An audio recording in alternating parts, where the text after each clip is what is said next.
So hello guys, welcome back to my YouTube channel, जहाँ पे आज हम बात करेंगे कि हमारी 12th की प्रिपरेशन कहाँ तक पहुँची है in this entire summer vacation. तो वीडियो तो सुबह स्टार्ट करी थी मैंने, बट बनाते बनाते लग रहा है रात हो गई। नहीं नहीं, ऐसा नहीं है, क्योंकि एक अब बस कल ही परसों में स्कूल खुल रहे हैं और यहाँ पे हॉलीडे होमवर्क्स करना मैंने स्टार्ट कर दिया है, क्योंकि लास्ट के 2-3 दिन ही बच रहे हैं अब। तो ये वाला जो था, ये फिज़िक्स का था। हटाओ हटाओ हटाओ, ये मैं कहाँ आ जाता हूँ भाई, बार बार टॉपिक कुछ और है, मैं बता कुछ और रहा हूँ। रुको रुको रुको, चेंज करता हूँ मैं। पहले बात कर लेते हैं भाई अपनी केमिस्ट्री की। तो ये पहला चैप्टर है सॉल्यूशंस का, जो कि अच्छे खासे पेजेस में डन हुआ था। ठीक है। और भाई आसान चैप्टर है, कोई खास वैसा चैप्टर नहीं है हार्ड। ठीक है, ये तो अच्छे से हो गया था। पर अब बात आती है भाई इलेक्ट्रोकेमिस्ट्री की, जो कि सही में लग रहा है मेरे को, अभी तक जितना पढ़ा है उसमें तो मेरे को सबसे हार्ड चैप्टर लगता है भाई ये। एक तो बहुत नंबर ऑफ़ लेक्चर्स भी इसके मतलब उतने ही थे, बराबर ही थे नंबर ऑफ़ लेक्चर्स तो, बट तब भी इसमें बहुत ज़्यादा भसड़ मची हुई थी भाई। इतने सारे फार्मूलाज़ हैं, इतना कुछ चीज़ें हैं, और अभी तक मैंने इसे एक बार भी रिवाइज़ नहीं किया है, जिसकी वजह से मेरे को ये बिल्कुल याद नहीं है इसमें क्या क्या हुआ था। इसको रिवाइज़ करेंगे स्कूल के साथ ही लेके चल के। देखो यहाँ पे लेक्चर 7 तक गया था भाई ये चैप्टर। और ये हेलो अल्केन हेलो अरीन, भाई सबसे प्यारा चैप्टर लगता है मेरे को ये, क्योंकि मैंने इसे शायद दूसरी बार पढ़ा था ऑनलाइन बैच में, नहीं तो मैंने एक बार यूट्यूब से पढ़ लिया था।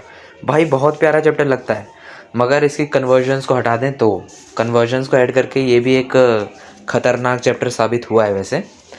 कन्वर्जन्स के बिना बहुत अच्छा चैप्टर है। 10th की याद आ जाती है, 10th में जैसे हम पढ़ते थे कुछ रिएक्शंस याद करनी होती थी, मगर यहाँ ज़्यादा है, बस वो फ़र्क है। और ये अपना आखिरी चैप्टर एक हिसाब से अल्कोहल फिनॉल ईथर, जो कि मैंने लगभग घसीट घसीट के 3 लेक्चर तक किया है बस इसे अभी तक।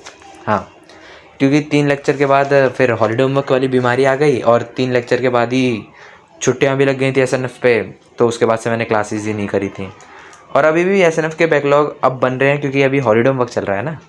अब आते हैं भाई अपना प्यारा सा दिखने वाले फिज़िक्स पे, जो कि बिल्कुल भी प्यारा नहीं है। पहला chapter electric charges and field, जो कि हो चुका है कंप्लीट, तो हो ही जाना चाहिए था, मतलब बहुत 1-2 महीने, 3 महीने पहले स्टार्ट किया था ये शायद। हाँ, तो ये चैप्टर डन हो गया है ये वाला। अगले चैप्टर पे बढ़ते हैं। बढ़ने से पहले ये तो बता दूं, लेक्चर नंबर 8 तक में डन हुआ था ये। पहले चैप्टर की अपार सफलता के बाद ये है अपना दूसरा chapter electrostatic potential and capacitance, जिसको भी मैंने 8 लेक्चर्स में डन किया था टोटल। ठीक है। इसके बाद आगे बढ़ते हैं अपने तीसरे चैप्टर पे, जो कि है करंट इलेक्ट्रिसिटी का लेक्चर नंबर 1। यहाँ से मतलब स्टार्ट हुआ था करंट इलेक्ट्रिसिटी, और इसको टोटल लेक्चर्स नंबर कितने तक मैं डन किया था पता नहीं। 4th ये है, लेक्चर नंबर 5th ये है, और लेक्चर नंबर 6th, हाँ लेक्चर नंबर 6 तक में इसे डन कर लिया था, कंप्लीट कर लिया था।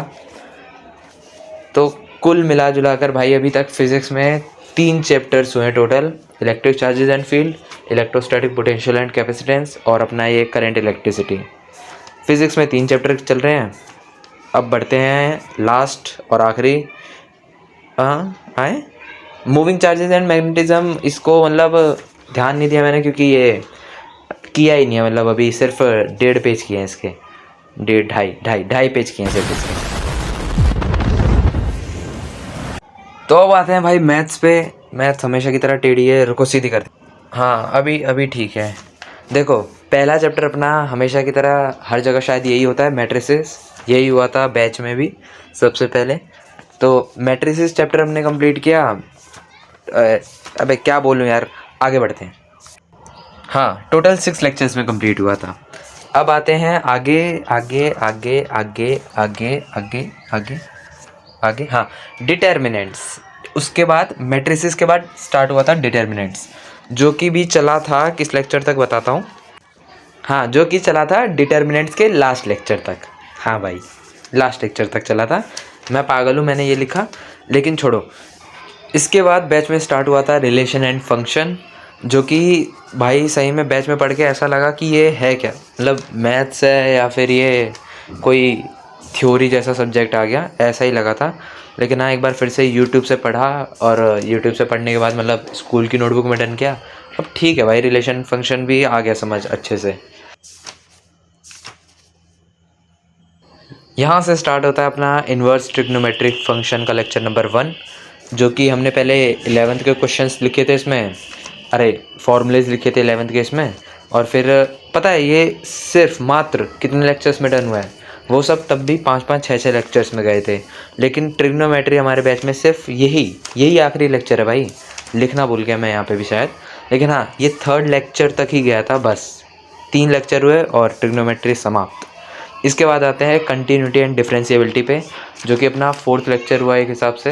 हाँ डिटर्मिनेंट हो गया, मैट्रिसेस हो गया, नहीं 5th लेक्चर 5th चैप्टर है ये कंटिन्यूटी एंड डिफरेंशिएबिलिटी, जो कि मेरे को घंटा बराबर समझ में आया, कुछ समझ नहीं आया अभी इसमें, ये मेरे को फिर से ही करना है यूट्यूब से भी। तो अभी अपना सो कॉल्ड प्रेपरेशन अपडेट होता है यहीं पे ख़त्म, मगर अभी तो सिर्फ समर वेकेशंस हुए हैं भाई ख़त्म, अभी अपनी 12th की जर्नी पूरी बाकी है।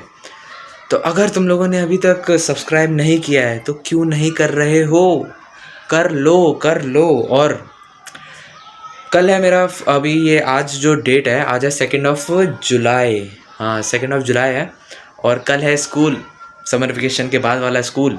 कल टीचर्स हॉलीडे होमवर्क मांगेंगे, पता नहीं क्या क्या होगा, पर सब्सक्राइब कर लो यार। और कल हम फिर से झूठे वादे बनाएंगे कि हम डेली सुबह उठेंगे, एक्सरसाइज करेंगे, ये वो, और मैं कल करूँगा भी, बट देखते हैं कब तक वो चीज़ फॉलो हो पाती है। आज के लिए फिलहाल इतना ही। आपकी तरह मैं भी मायूस हूँ, लेकिन उम्मीद पर दुनिया कायम है। दिल दुखा है लेकिन टूटा तो नहीं है, और उम्मीद का दामन छूटा तो नहीं है। इसलिए आज के लिए इतना ही।